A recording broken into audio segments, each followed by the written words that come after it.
Gérer les conflits et les frustrations liés aux devoirs et leçons.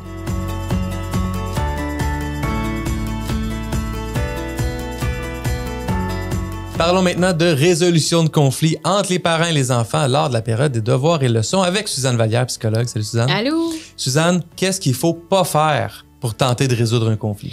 Bien, quand on est en conflit, puis je vous dirais surtout avec nos adolescents ou nos pré-ados, là, à partir de 10 ans, souvent, ils vont avoir le réflexe d'aller s'isoler dans leur chambre. Hein. Souvent, pendant qu'on leur parle, même, ils vont se lever, ils vont partir, ils vont aller dans leur chambre. L'erreur que souvent les parents font, c'est d'aller cogner ou tout simplement rentrer dans la chambre pour dire non, là, ça fonctionne pas, on va se parler. Et le jeune, il veut pas, il va même vous dire, sors de ma chambre, laisse-moi tranquille. Et le parent dit non, là, on va parler, et ça va faire escalader beaucoup de conflits. Donc, le niveau d'émotion est trop élevé pour essayer de régler quoi que ce soit. Oui, c'est ça. Il faut vraiment pas insister. Si votre enfant vous dit sors, dire OK, je vais respecter ça, mais on va s'en parler plus tard. Est-ce que je peux comprendre que c'est quand même une bonne nouvelle que notre enfant fasse ça? Tu sais, on peut dire bravo d'être allé dans ta chambre. Oui. Parce que moi, c'est le contraire. Chez nous, ils vont pas dans leur chambre, ils restent là, on dit va donc, c'est allé dans ta chambre, puis ils prennent ça comme une insulte. Là, non, c'est ça. Mais moi, je trouve ça le fun. J'aimerais ça que mes enfants fassent ça. Bien, ça peut être une bonne solution, effectivement, de s'éloigner. Tu sais, souvent, un des stratégies qu'on va donner à un enfant quand il est en conflit, c'est éloigne-toi de la situation pour reprendre un peu tes esprits, parler ton langage interne, c'est une bonne idée, pas une bonne idée, qu'est-ce qui s'est passé exactement. Oui, effectivement, c'est une bonne idée parce que ce qu'il faut pas perdre de vue, là, c'est qu'est-ce qui fait que le parent va insister autant puis qu'il va rentrer dans la chambre puis qu'il veut régler ça à tout prix, c'est que le parent aussi est en surcharge, là. C'est vrai. Le parent aussi est en surcharge émotionnelle, là. Il veut se libérer de ça, là. C'est comme la charge est là. Puis là, il veut qu'on règle puis qu'on lui dise à quel point il était inadéquat.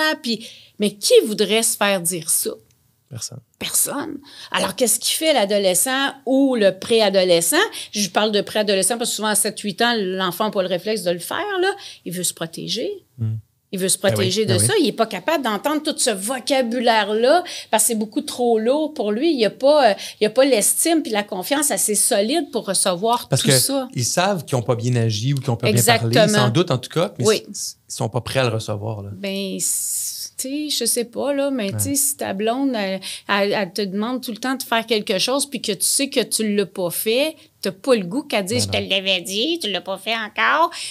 Moi, je donne souvent l'exemple des adultes parce que souvent, ça nous permet de comprendre que notre enfant, c'est pas un extraterrestre. Finalement, il réagit pareil comme nous, mais parfois, on leur donne pas à eux l'opportunité de réagir à des situations que nous, on réagirait de la même façon. Alors que normalement, un adulte, cerveau maturité à l'âge de 25 ans, donc devrait être capable de toujours bien gérer ses émotions, de toujours bien réfléchir avant d'agir, de toujours utiliser les bons mots de vocabulaire.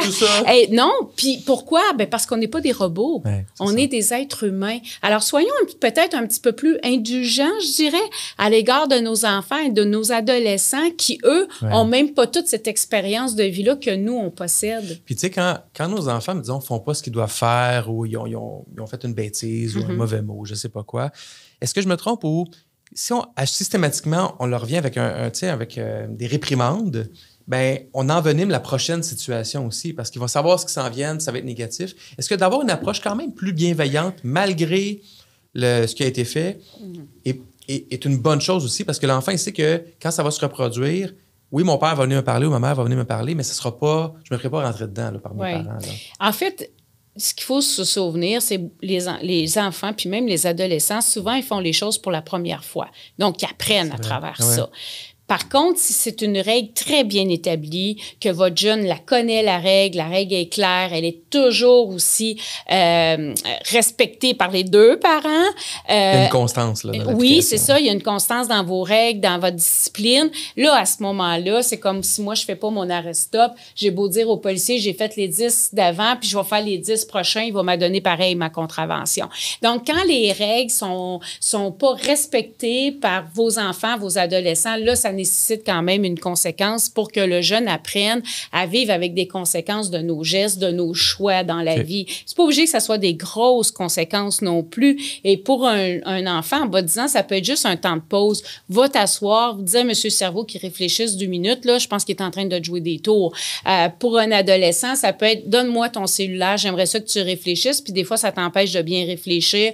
Donne-moi-le pour quelques heures, je vais te le redonner après, je te fais confiance. Alors, des fois, c'est parce qu'on y va avec des grosses conséquences, puis ça, effectivement, ça fait augmenter les conflits, puis le jeune perd confiance en vous, puis c'est pas nécessairement la meilleure solution, là. Parfait. Merci beaucoup, Suzanne. Ça me fait plaisir.